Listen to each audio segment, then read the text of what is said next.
Assalamu alaikum wa rahmatullahi wa barakatuh. On me demande souvent pourquoi j'ai quitté la France, ce que je fais aujourd'hui, si je regrette.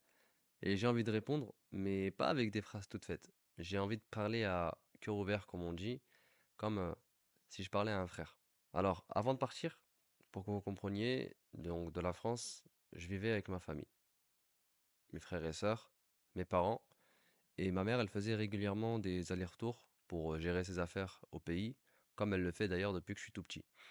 Mais malgré tout, au fond de moi, je me sentais seul. Pas seul physiquement, bien sûr, mais seul dans ma foi. Seul dans ma pratique religieuse, yani isolé intérieurement. Je me sentais, on peut dire à l'étroit, humilié et avili.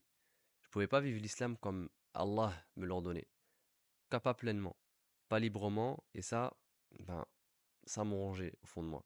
Chaque jour, je devais faire des compromis pour rester acceptable dans cette société. Quand j'ai commencé à me rapprocher sérieusement de ma religion, j'ai pris une décision. J'ai coupé avec mes anciennes fréquentations, donc parce qu'elles étaient tout simplement nocives pour moi, dangereuses pour ma foi, et donc j'ai préféré marcher seul plutôt que mal accompagné. Comme on dit, il vaut mieux être seul que mal accompagné. Et c'est seulement après un certain temps que j'ai rencontré un premier frère, puis un autre, jusqu'à avoir, alhamdulillah, quelques frères autour de moi, des gens en qui je pouvais m'identifier. Mais même avec ça, la réalité, c'était toujours la même. C'est-à-dire que je changeais de travail constamment, soit parce que ben, je pouvais pas prier librement, soit parce que je refusais de tremper dans le haram. Je priais dans des endroits où personne ne devait me voir, dans des coins discrets, dans des issues de secours, malheureusement, et parfois même dans des salles de bain. Quand je dis des salles de bain, c'est toute salle à l'intérieur de laquelle il y a une douche.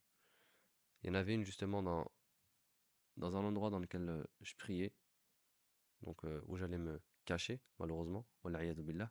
Donc voilà, je baissais la tête, j'avançais, mais au fond de moi, ben voilà quoi, je me sentais bah, brisé quand même de devoir faire toutes ces choses-là de manière humiliante, qui sont pourtant la base yani, de notre religion sur laquelle on doit être fier et lever la tête. Et donc à ce moment-là, j'étais technicien itinérant en informatique, j'avais un poste, donc un métier.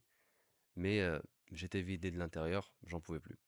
Donc un jour, j'ai juste pris un billet d'avion, sans plan, sans bagage et sans projet en main. Juste avec le simple besoin vital de changer de vie, de tourner la page, de recommencer. Et bah, alhamdoulilah, j'ai été soutenu par ma famille, mes parents, mes frères et sœurs, mais surtout, en l'occurrence, ma mère. Qu'Allah d'ailleurs la protège et la guide, elle a été là, alhamdoulilah. D'ailleurs, elle est encore là aujourd'hui et rien que pour ça, ben, je la remercie du fond du cœur tout simplement. Jazakallahu khayran. Donc je suis arrivé par la suite à Alger, fatigué, à l'aéroport d'Alger. Fatigué par le voyage, oui, mais surtout par tout ce que je laissais derrière moi. Et je suis venu ici, à Tipaza, pour ceux qui connaissent. Et ce que j'ai trouvé ici, c'est quelque chose que j'avais presque oublié. C'est-à-dire que c'était la paix intérieure que j'ai trouvée ici. J'ai vu des gens prier dans les rues, qu'importe où, hein, station essence ou même en pleine rue. Bien évidemment, pas sur le chemin de sorte à ne pas gêner les gens.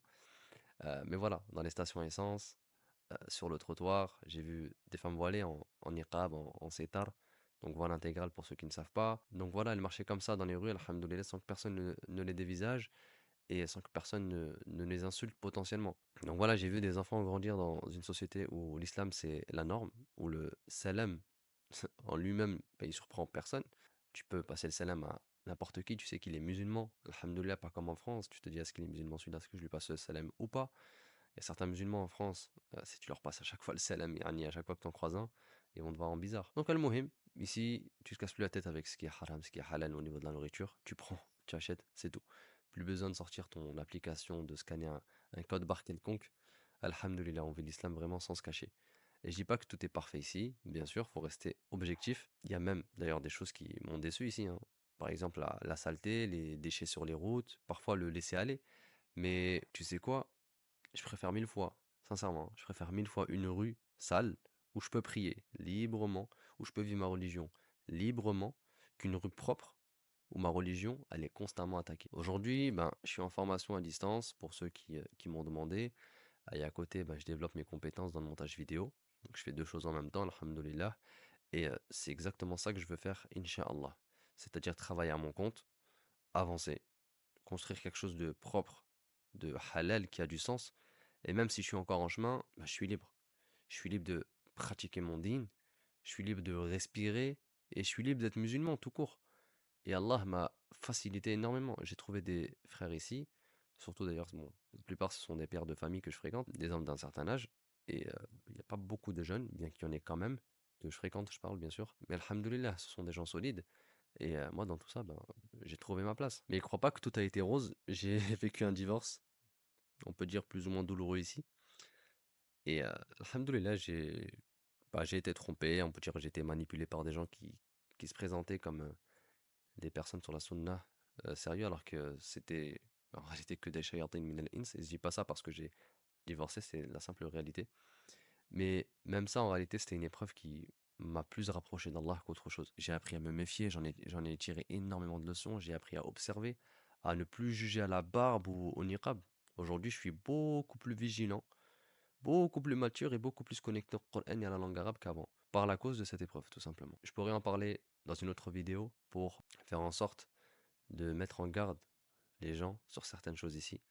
Et je pense que cette histoire-là de mon divorce, ça pourrait en intéresser pas mal. Et j'aimerais en faire une vidéo de prévention, surtout vraiment pour que les gens puissent ouvrir les yeux et faire attention à ne pas se fier aux apparences. Inch'Allah ta'ala, je pense aborder ce sujet dans une prochaine vidéo, Inch'Allah. Quoi qu'il en soit, mon rêve aujourd'hui, qu'est-ce que c'est? Ben, c'est tout simplement d'avoir une situation stable, avoir des enfants, Inch'Allah, faire le hajj, pouvoir aider mes proches, financièrement parlant. Et c'est rien d'extravagant, je pense que c'est tout le monde qui souhaite avoir cette vie-là. Mais voilà, moi je souhaite juste vivre simplement dans le halal, avec la baraka. Et d'ailleurs, si je pouvais revenir en arrière et parler au mois de, il y a 2 ans maintenant, bientôt 3, bah, je lui dirais simplement, Akhi, fonce, fais confiance à personne par contre, place ta confiance uniquement en Allah, mais tarde pas s'il te plaît. Le moment, c'est maintenant. Laisse-moi te dire d'ailleurs une vérité que beaucoup refusent d'entendre. La France, c'est plus un terrain pour vivre ton islam. Peut-être qu'avant ça l'était, j'en sais rien. Moi j'ai que 24, bientôt 25 ans, Inch'Allah. Je sais pas comment était la France il y a quelques années, il y a plus de 20 ans, plus de 30 ans. Allahu a'lam. En tout cas, actuellement, c'est plus que c'était. C'est sûr à 1000%. Et peut-être qu'actuellement, tu crois que tu as le temps, tu crois que ça ira mieux demain, mais en réalité, tu t'éteins. Tu t'éteins lentement et silencieusement. Regarde juste autour de toi. Les lois elles s'empilent. La barbe, elle dérange, le voile, il divise. Le halal, ici, il fait peur. Quand je dis ici, c'est en France. Et toi, tu fais semblant que tout va bien.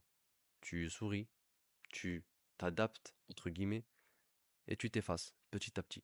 Mais chaque jour, c'est en réalité une partie de ton identité qui disparaît. Et ton enfant, tu veux qu'il grandisse là-dedans? Tu veux qu'il ait honte de dire qu'il est musulman? Tu veux qu'il s'assimile au point d'oublier ce qu'est la Ummah, ce qu'est la Sunnah? Est-ce que tu veux qu'il pense que sa foi, c'est quelque chose qu'on doit cacher pour pas faire de vagues? Est-ce que c'est ça ton projet pour lui, pour toi, pour ta vie? Moi, alhamdoulilah, j'ai quitté tout ça. Pas pour fuir, bien évidemment, bien que dans un sens, j'ai fui vers Allah, subhanahu wa ta'ala, mais c'était surtout pour vivre, simplement. Et aujourd'hui, je suis peut-être dans une maison, en réalité, c'est un appartement plus simple, mais je vis la tête haute, alhamdoulilah, je bombe le torse, voilà, quoi, je suis fier, je suis debout. Et surtout, ben, je suis en paix. Donc toi qui m'écoutes, qui me regarde, pose-toi une seule question. Est-ce que je vis l'islam simplement? Demande-toi, est-ce que je vis l'islam librement ou est-ce que je le subis? Est-ce que je veux continuer à m'éteindre petit à petit, à petit feu, ou est-ce que je suis prêt à prendre un risque pour sauver ce qu'il y a là à l'intérieur là? C'est-à-dire ma foi, mon cœur. Je vais pas te dire de fuir. Au contraire, moi je te dis plutôt de vivre. De vivre pour Allah subhanahu wa ta'ala en premier lieu.